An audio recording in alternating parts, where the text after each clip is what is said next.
compartilhar a palavra de Deus com vocês,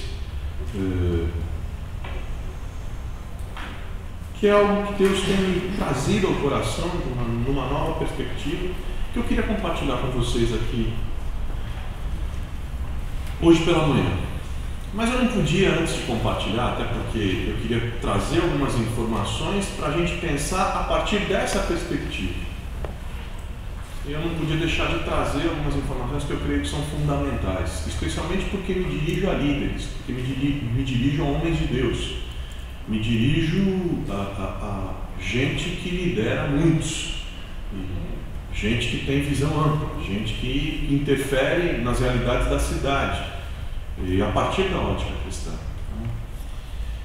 E eu penso que um dos grandes desafios postos para todos nós, mais do que nunca nesses dias, é nós conectarmos a nossa fé com o mundo ao nosso redor. É a gente conectar a nossa fé com a cidade que a gente vive. É a gente conectar a nossa fé com o lugar que a gente está vivendo. Gente, o Brasil vive uma crise econômica, política, moral sem precedentes. Nosso país está diante de uma crise. E quais são as respostas que nós temos a dar a essa crise? Não tem nada a ver com isso, o mundo vai de mal a pior. Enfim, ou como outro dia alguém me escreveu pelas redes sociais e falou assim: você fala muito de interferência aqui e tal, não sei o quê, mas é o seguinte, você está esquecendo que nós não somos desse mundo. Eu falei: não esqueci não. É que, na verdade, Deus nos disse que nós não somos desse mundo, é verdade, mas Ele nunca disse que a gente estava aqui a passeio. Ele nunca chamou a gente para ser turista aqui. Ele nos chamou, Jesus nos chamou para a gente ser sal e luz enquanto a gente estiver aqui. É disso que eu estou falando. Mas o fato é que a gente tem esse desafio.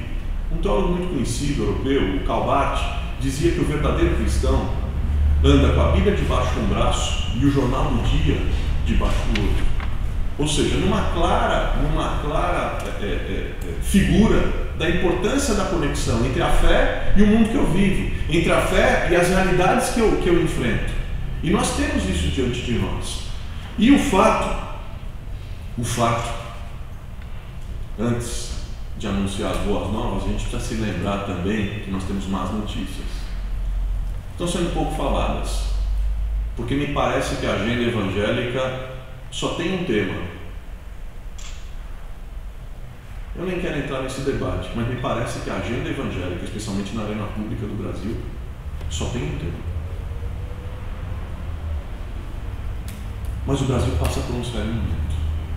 Nós temos um país onde 44 mil pessoas morrem por ano, como diria o caipira, de morte matada. 44 mil pessoas morrem por ano por mortes violentas, por armas de fogo. Eu separei uns números que me chamaram muito a atenção ao falar disso.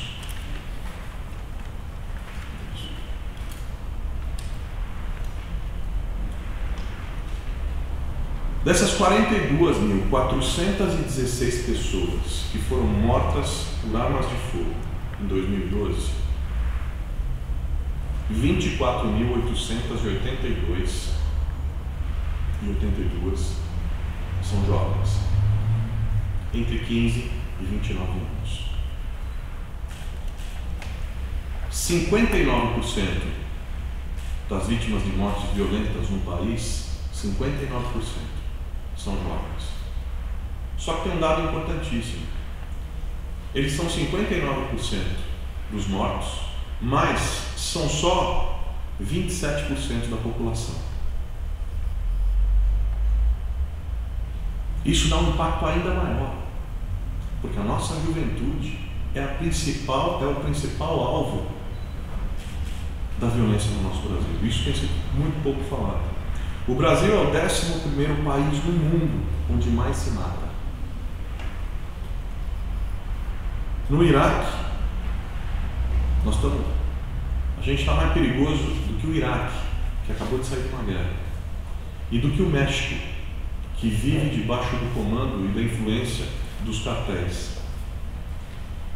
Tem vários números que eu podia citar, mas o fato é que entre 1980 e 2015 a população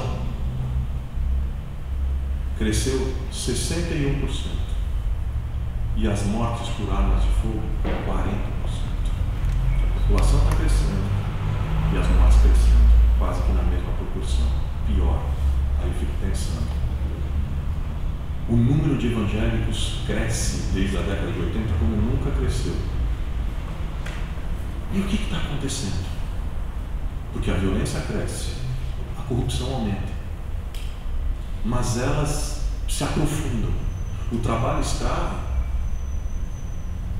correndo solto, a exploração sexual de crianças e adolescentes, a violência contra a criança, o consumo de drogas. E eu poderia... O Brasil se transformou no primeiro consumidor do mundo de crack. Mas os evangélicos estão crescendo. Por que é que o nosso... Isso é só uma pergunta, eu não vou debater isso, mas só vou deixar uma pergunta para o coração de vocês. Eu sou um cara com muito mais perguntas do que respostas. Eu gosto de provocar. Mas por que é que a gente cresce tanto e influencia tão pouco? Essa é só uma pergunta que eu faço para mim todos os dias, inclusive. Deus, por que a gente está crescendo tanto e influenciando tão pouco? Por que a gente cresce tanto e muda tão pouco o país? O que acontece, Deus? Aonde está a resposta disso? Onde é que a gente está errando a mão? Enfim, eu tenho algumas hipóteses, mas como eu disse, eu não vou discutir isso. O fato é que a violência, na minha opinião, é hoje o principal problema da nossa nação. O fato é que nós temos uma resposta a oferecer a isso. Mas, infelizmente, não me parece que é nesse caminho que a gente vai. Muitos de nós, inclusive, incitam ainda mais a violência. Eu fiquei chocado quando há 2 meses atrás eu recebi pela internet uma foto de uma Bíblia com uma pistola em cima, um texto do Êxodo, e eu olhei aquilo, na hora que eu olhei, eu achei que era alguma coisa contra nós evangélicos. Eu falei, alguma coisa contra a gente. Não, era um deputado evangélico que defendia, com aquele texto do Êxodo absolutamente fora de contexto, se transformava num pretexto. Para quê? Para defender a liberação das armas e o aumento da permissão do uso de munições, de armamentos pela população. É essa a resposta da gente. Que Bíblia é essa que esses caras estão lendo? Que Bíblia é essa que esses caras estão lendo? Outro dia eu brinquei, alguém me perguntou na imprensa, falou, o que é isso? Eu falei, cara, esse negócio de usar a fé para incitar a violência, isso é receita para tragédia. Todas as vezes que isso foi usado na história da humanidade, o que a gente viu foi tragédia. Esses caras aí não são discípulos de Jesus, não. Eles são discípulos do Darth Vader. Lembra do cara lá da Terra nas Estrelas? Eles não estão lendo a Bíblia, não, eles estão confundindo. Eles olham um livro preto, grosso, assim, eles juram que é a Bíblia, mas por aquilo que eles falam e por aquilo que eles, da maneira com a qual eles se comportam, não é a Bíblia que os caras estão lendo, é o Game of Thrones, é outro papo, é outra história. Enfim, a gente tem mais notícias. Qual a nossa resposta para ela? Se é que nós temos a perspectiva de vivermos uma fé que responde a esse mundo. E é muito louco, né? Porque a primeira cena que a gente vê, violência é um negócio tão, eu diria, tão diabólico, que a primeira cena que a gente tem depois da queda, quando o homem sai do jardim, você virou lá Gênesis 3 e tal, o homem cai, vai embora do jardim, o homem peca, vai embora do jardim, se separa de Deus, e aí qual que é a primeira cena que você vê? É uma cena de homicídio. É Caim matando seu irmão Abel. Quer dizer, a humanidade inaugura sua caminhada distante do Senhor através do caminho da violência. Não tem nada mais anti-Deus, anti-imagem de Deus, anti-presença de Deus do que a violência.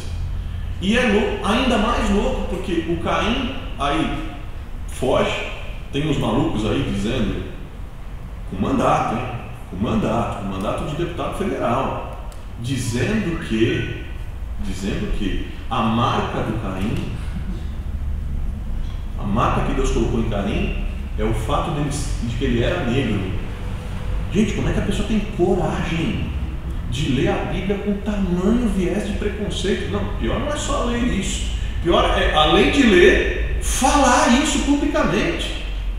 Dizer isso publicamente. Tendo mandato, sendo deputado lá no Congresso Nacional. Você imagina, as pessoas olham, o que é isso? Bíblia é isso? Não. Mas enfim. Perdão pelo desabafo inicial, mas aí o Caim vai fugindo da presença de Deus. E aí Deus o encontra e diz: Caim, cadê teu irmão? E ele diz para Deus: sei lá, como é que está meu irmão? Eu sou o guardador do meu irmão. E Deus olha para ele e diz: Caim, para cima, o sangue do teu irmão clama na terra.